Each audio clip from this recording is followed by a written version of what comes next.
दोस्तों आज की सबसे पहली और बड़ी खबर देश के मुकाबले अधिक है।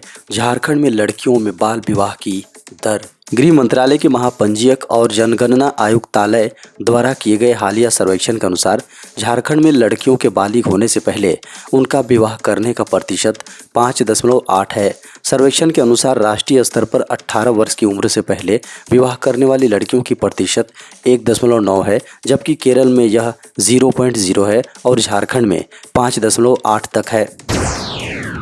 इंडिया भाया साउथ अफ्रीका रांची में होने वाले मैच में भी बारिश की दखल। रविवार 9 अक्टूबर को रांची में सीरीज का दूसरा मैच खेला जाना है, लेकिन उससे एक दिन पहले यानी शनिवार को रांची में रुक रुक कर बारिश होती रही।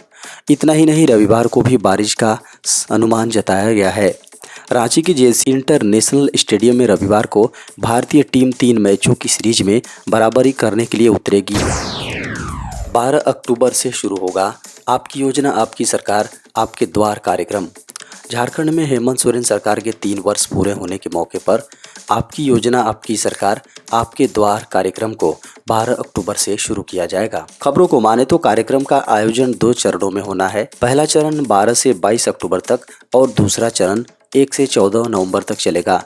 आपकी योजना आपकी सरकार आपके द्वार कार्यक्रम की शुरुआत होने पर पंचायत स्तर पर शिविरों का आयोजन कर राज्य सरकार की लोक कल्याणकारी योजनाओं को ग्रामीणों के बीच रखा जाएगा। झारखंड में धीमी हुई कोरोना संक्रमण की रफ्तार।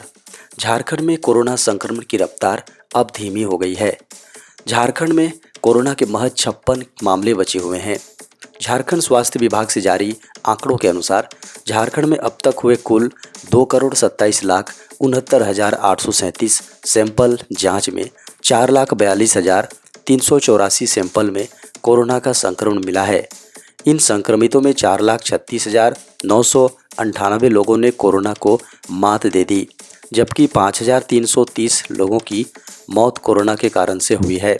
अब झारखंड में 56 कोरोना संक्रमित मरीज हैं, जिनमें से अधिकतर होम आइसोलेशन में रहकर रिकवर हो रहे हैं। मध्याह्न भोजन के कुकिंग कास्ट में हुई वृद्धि। पीएम पोषण योजना के तहत संचालित एमडीएम के कुकिंग कॉस्ट में वृद्धि की गई है।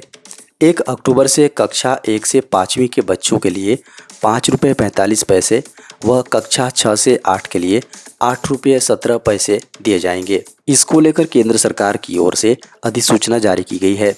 इस संबंध में शनिवार को झारखंड के शिक्षकों के कई व्हाट्सएप ग्रुप में यह सूचना वायरल हुई है। झारखंड में अनुबंध पर नौकरी करने वालों को 7वें वेतनमान के बराबर महंगाई भत्ता। झारखंड में संविदा कर्मियों के लिए बेहद अच्छी खबर है। इन्हें भी 7वें वेतनमान के हिसाब से महंगाई भत्ता और अन्य देनदारियों का लाभ मिलेगा। इससे इनका औसतन 30 से 50% तक वेतन बढ़ने की संभावना जताई जा रही है। बता दें कि झारखंड में लगभग 2 लाख संविदा कर्मियों के मूल वेतन और महंगाई भत्ते में 6 से अधिक वर्षों से बढ़ोतरी नहीं की जा रही है, जबकि सरकार ने संविदा कर्मियों के महंगाई भत्ते में 6ठे वेतन आयोग के निर्देश के अनुसार 113% की वृद्धि करने का संकल्प जारी किया था। भारत लॉन्च करेगा ई-रुपया, अब नहीं होगी बैंक अकाउंट और असली नोट की जरूरत। भारतीय रिजर्व बैंक ऑफ इंडिया ने भारत में डिजिटल करेंसी या ई-रुपये को लेकर अपना कॉन्सेप्ट पेपर जारी कर दिया है। खबरों को माने तो अगले वर्ष की शुरुआत तक देश में डिजिटल करेंसी जारी की जा सकती है। जल्द ही भारत डिजिटल करेंसी जारी करने वाला दुनिया का पहला बड़ा देश बन जाएगा। बता दें कि वित्त मंत्री निर्मला सीतारमण ने भी 1 फरवरी को प्रस्तुत किए बजट के दौरान डिजिटल करेंसी जारी करने की घोषणा की थी। अन्य देशों की बात करें तो चीन, अमेरिका और ब्रिटेन जैसे देश अभी इस पर रिसर्च और टेस्टिंग ही कर रहे हैं, जबकि बहामास, जमैका, नाइजीरिया और ईस्टर्न कैरिबियन जैसे 8 छोटे देशों ने डिजिटल करेंसी को जारी भी कर दिया है। आरबीआई ने कहा कि भारत में पायलट आधार पर डिजिटल मुद्रा को लॉन्च किया जाएगा। इस पायलट प्रोजेक्ट में देश के 4 सरकारी बैंक, भारतीय state bank, Punjab national bank, union bank of India और बैंक ऑफ बड़ौदा को जोड़ा गया है। शुरुआत में ई-रुपये को व्यापार के लिए प्रयोग किया जा सकता है। भारत और दक्षिण अफ्रीका के बीच वनडे इंटरनेशनल क्रिकेट मैच को लेकर हुई ब्रीफिंग। भारत और दक्षिण अफ्रीका के बीच रविवार 9 अक्टूबर 2022 को जेसी स्टेडियम में खेले जाने वाले 1 दिवसीय अंतर्राष्ट्रीय क्रिकेट मैच को लेकर विधि व्यवस्था संधारण के लिए प्रतिनियुक्त दंडाधिकारियों, पुलिस पदाधिकारियों एवं पुलिस बल की ब्रीफिंग की गई। मैच के दौरान दुरुस्त विधि व्यवस्था के लिए उपायुक्त सह जिला दंडाधिकारी रांची और वरीय पुलिस अधीक्षक रांची के संयुक्त आदेश की विस्तृत जानकारी प्रतिनियुक्त दंडाधिकारियों, पुलिस पदाधिकारियों, कर्मियों को दी गई है।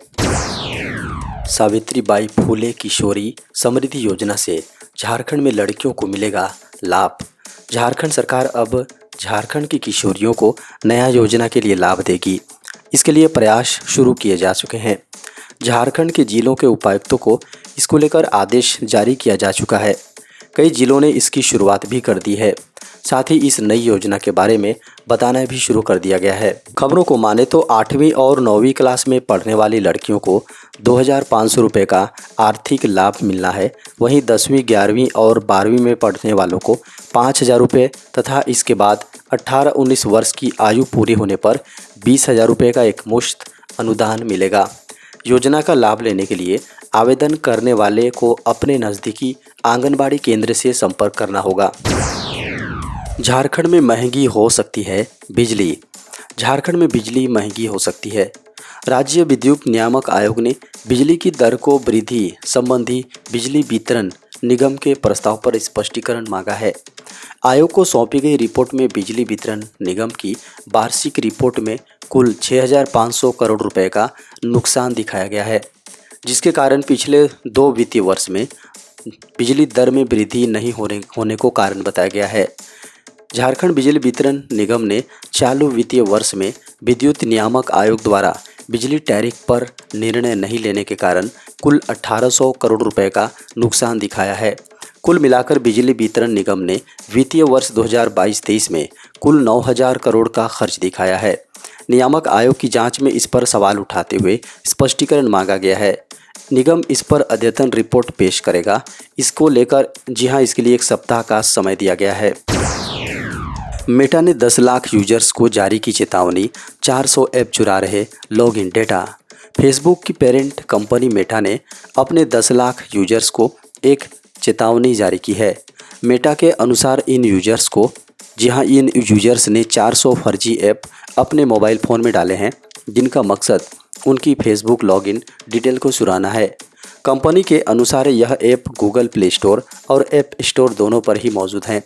कंपनी ने इस संबंध में पॉलिसी मेकर्स, सिक्योरिटी रिसर्चर्स और दूसरी तकनीकी कंपनियों को भी सूचित कर दिया है। दरअसल यह app photo editor, games, VPN service, business app जैसे कई दूसरे ऐप की शक्ल में मौजूद हैं। यह यूजर से अपने सर्विस तक एक्सेस के लिए फेसबुक क्रेडेंशियल के साथ लॉगिन मांगती है। ध्यान रहे, कई बेहतर सेवा प्रदाता ऐप भी इस तरीका का लॉगिन मांगती है, लेकिन उनका उद्देश्य सर्विस देना ही होता है, जबकि यह फर्जी ऐप सिर्फ क्रेडेंशियल्स हासिल करने के उद्देश्य से बनाई गई हैं। अक्सर यूजर्स किसी ऐप को डाउनलोड करने से पहले उसके संबंध में रिव्यू देखते हैं ताकि नेगेटिव चीज़ों को परखा जा सके, लेकिन इन ऐप के निर्माताओं ने कई जगह फेक रिव्यू भी पब्लिश करवा के रखे हैं ताकि यूजर्स को अंधेरे में रखा जा सके। देश में कोविड-19 के मिले 2,797 नए मामले। भारत में शनिवार को कोविड-19 के 2,797 नए मामले सामने आने से संक्रमण के कुल मामलों की संख्या बढ़कर 4,46,09,257 हो गई, जबकि उपचाराधीन मरीजों की संख्या 122 दिन बाद यानी 30,000 के नीचे दी गई। केंद्रीय स्वास्थ्य मंत्रालय के सुबह 8 बजे तक अद्यतन आंकड़ों के अनुसार संक्रमण से 24 और मरीजों की मौत होने से मृतकों की संख्या 5,28,778 हो गई हैं। इसमें केरल द्वारा मौत के कुछ मामलों को कोरोना वायरस संक्रमण से जान गंवाने वाले लोगों की सूची में शामिल किए गए 12 मामले भी शामिल हैं। मंत्रालय के अनुसार भारत में कोविड-19 के 29,251 मरीज उपचाराधीन हैं, जो संक्रमण के कुल मामलों का 0.07% है। कोविड-19 से उभरने वाले लोगों की संख्या बढ़कर 98.75 हो गई है। बीते 24 घंटे में कोविड-19 का इलाज करा रहे लोगों की संख्या में 1,111 मामलों की कमी दर्ज की गई है। आंकड़ों के अनुसार संक्रमण की दैनिक दर 1.05% दर्ज की गई, जबकि साप्ताहिक संक्रमण दर 1.30% दर्ज की गई।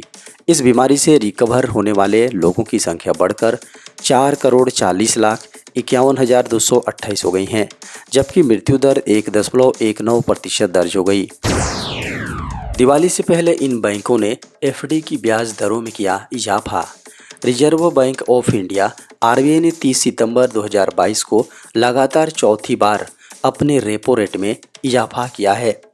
देश में बढ़ती महंगाई को कंट्रोल करने के लिए केंद्रीय बैंक लगातार बड़े कदम उठा रहा है। रेपो रेट में वृद्धि के फैसले के बाद से ही लगातार कई बैंकों ने अपने एफडी यानी फिक्स्ड डिपॉजिट रेट्स और लोन की ब्याज दरों में वृद्धि करने का फैसला किया है। अब देश के दो बड़े सार्वजनिक क्षेत्र के बैंक केनरा बैंक और इंडियन ओवरसीज बैंक ने अपने एफडी रेट्स में वृद्धि करने का निर्णय लिया है। इंडियन ओवरसीज बैंक ने अपने 2 करोड़ से कम के डिपॉजिट पर 35 बेसिस पॉइंट्स का इजाफा किया है। रांची में दूसरे ओडीआई में जीत के लिए शिखर धवन को देनी होगी अग्नि परीक्षा। भारत और दक्षिण अफ्रीका के बीच 3 मैचों की एक दिवसीय सीरीज जारी है। मेहमान टीम ने पहले मैच में भारत को 9 रन से शिकस्त देकर जीत से इस सीरीज की शुरुआत की है। सीरीज का दूसरा मुकाबला रांची के Jharkhand state cricket association international cricket stadium में खेला जाएगा। भारत इस मैच के जरिए सीरीज में अपना खाता खोलने की कोशिश करेगा। साउथ अफ्रीका के खिलाफ पहले वनडे मैच में टीम इंडिया गेंदबाजी में बहुत ही बुरी तरह से फ्लॉप हुई थी।